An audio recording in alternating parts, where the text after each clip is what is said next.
Hi, ik ben Sarah Elster en ik ga jullie helpen deze vraag te beantwoorden. Moeten we even gaan nadenken of we überhaupt verder willen graven, hè, voor dit? Ik weet niet of dit zo'n goed idee is. Ik wil gewoon dit tuinbehandelen. Ik wil niet opgepakt worden. Guys, dit gaat echt te ver. We zitten er echt te diep in. Kom op jongens, sneller! Sarah!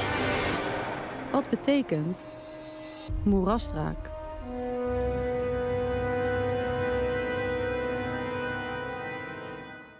Ruben Swart, thank you very much again for joining us and for giving us insights on this film. You're up for feature narrative, that's the category you're in. The winners are announced at the end of today, so after our final screening it will go up. And so the film reminds me of a lot of found footage horrors like Blair Witch, obviously, Troll Hunter, to an extent Wreck as well. What about those films inspired you to go down this route of found footage? Well, are there any more creators or filmmakers, writers? Yeah? Okay, yeah, great. So the thing is, found footage. Let me explain this. There was actually another layer supposed to be in the film. So we've got the documentary, we've got the behind the scenes / found footage, and I actually wanted a non-diegetic camera. So non-diegetic, for anybody who doesn't know what it means, it's actually a camera that the actors don't see. So with pretty much all the films, the camera doesn't exist, of course. In Lord of the Rings there isn't a camera hovering around, or in Mercedes films, Kubrick's films, nowhere. So actually there was a third layer. It was way too complicated. So we took it out, and my script doctor, she told me to get it out, and then I thought, okay, there's a reason. I think you found out as well. The film was funded by stichting in Den Bosch. Foundation. Sorry? Foundation. Thank you. Foundation. Yeah, Foundation in Den Bosch. So I had to implement real history. That's one of the things, and then I thought, well, when I have the documentary parts, I have a really good excuse to put the history in. And I think what made me want to do this is it's actually not one of the found footage films. Troll Hunter, obviously, years ago I came up with the idea when I went into Den Bosch and saw Troll Hunter. But it actually shows like Parks and Recreations, The Office, Modern Family. You all know it. So somebody talks into the camera. In The Office, there's actually, they acknowledge the camera crew. So they've got microphones, you see the camera guys and the boom pole. And I love Parks and Rec, it's one of my favorite shows ever, but so happy and it's so uplifting. But they never talk about the camera. So they talk into a camera that isn't there. And I thought, okay, that's... So that's when I binged the whole show. A few years later I thought about it. So we took it for granted. We took the format for granted. So I thought, why don't I just make a new format that hopefully people will take for granted as well. So the characters film their documentary, and I as a filmmaker do whatever with it what I want. And there was also a gamble. It was it was a challenge. Yeah. Well, you can definitely do with it as you like, because they're just uploading the footage to whoever gets it, whoever finds it at the end. Exactly, yeah. I think that also, just noting the comedy inspirations, that probably makes more sense why your found footage ending is 100% happier than all the other found footage films that I mentioned. Yeah, and I think it's because of the one of the reasons we got funded is it's also for there's a educational program around it for kids. So one of the producers said, why don't you kill off one of the students? And then I thought, yeah, well, nobody knows how old they are, so maybe I'm killing off like a 16 or 17-year-old. Pretty harsh for a film that also, like you probably noticed, is secretly educational. Secretly, maybe not so secretly, but still. And it would have been a little bit too harsh. So, and I wanted an open ending because when I wrote this, like the format, what I talked about earlier, I thought, well, kind of feels like we could do this again in other places. Yeah. I'll open it up if anyone wants to ask a question right now from the floor. Yeah. Are you from Den Bosch yourself? Yeah, born and raised. Actually live in city center. But the thing is, I can keep on babbling, sorry. So, a lot of people from Den Bosch don't know actually that Moerasdraak is the nickname.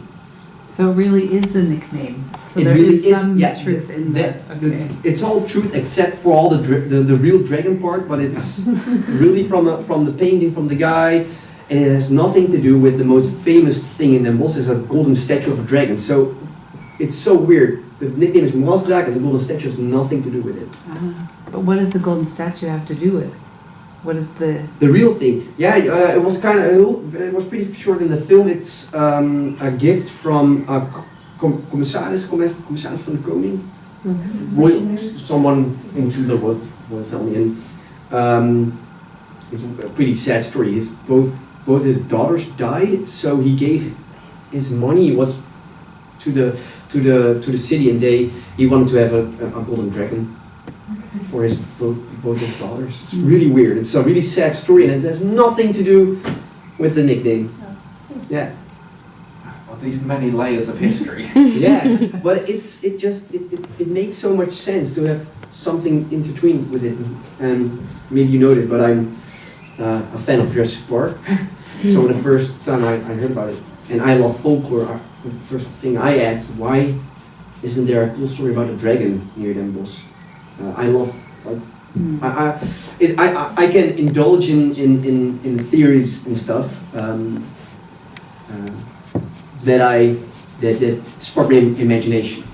So yeah, and that's when I thought, right, there is something in here. That's so cool though that we've been present for the birth of some folklore. Like, yeah, maybe maybe people will start to look for the dragon in the swamps. Yeah. And just one last thing from me then. So when you were working on this, were all the cast and crew also students?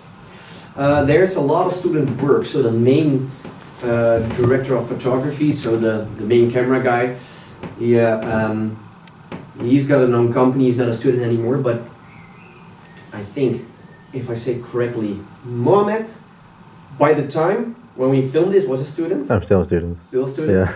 Roos Groene, our lead actress, she might show up here, I'm not sure. She's actually in school here in Amsterdam to be an actress, so there's a lot of behind the scenes in production. A lot of the names you see are students. I work at a university, so I could ask students, and they wanted to learn on a real film set. So yeah. Because I was curious as well how you came up with some of the worst practices, journalistic practices that are on display here. Because I mean, for both journalists and conspiracy theorists, they're pretty lax. They've got all this footage of what might be an international conspiracy theory, and they've put it on the cloud. You don't want to know what students do, so they don't know what they're dealing with, and I think in even the character of Sarah, she has a feeling for this, but still they're pretty ignorant. They haven't done this yet, and they know they're onto something. But in the end, when they were hacked, they didn't have the footage yet. And another question, and that's what I want to ask the people in the audience, but I want to open up, maybe even also for you, Jack, is I consider the film not to be edited by them or by someone they sent it to. What do you guys think? Is the film edited by them? Yeah, except for that last scene, isn't it? Because they filmed it during the uploading. Yeah. So how did that scene ever get to the outside? That's an interesting one. Exactly, and there's another scene. One of the, I think my personal favorites. I wanted to get into the headspace of Sarah. She's on the roof with her dad's photo. And that's the one shot that I consider that might not have been filmed, a non-diegetic camera. And I wanted to get into the gray area. And it's pretty, I sometimes get questions, oh wow, cool, so it's like a found footage film. And it's not necessarily, it's also a documentary, but who edited it? And I still consider myself, that's why it just says filmed by Ruben Swart and all the other crew members. One of the first ideas was to put the group number. So, made by group, this number for this project. Yeah. So I think, and it's a scary gray area because people might get confused. That's also one of the risks. Yeah. That's cool, but yeah, I think we discussed that a while ago as to whether you weren't sure, or I wasn't sure who would have edited it. Exactly. Because also, having lived through all of that, it would have been kind of, if I were them, I'd feel a bit traumatized by it all, so I don't think I'd put like the great sweeping score over it. Or Yeah, exactly, yeah. And that's something that, and that's the gray area. I thought this could use that. I want this to feel genuine and grand. Yeah, you know, then you cross a line into another genre. Yeah. Okay, I think that is all we have time for. We've got to get ready for the next screen show,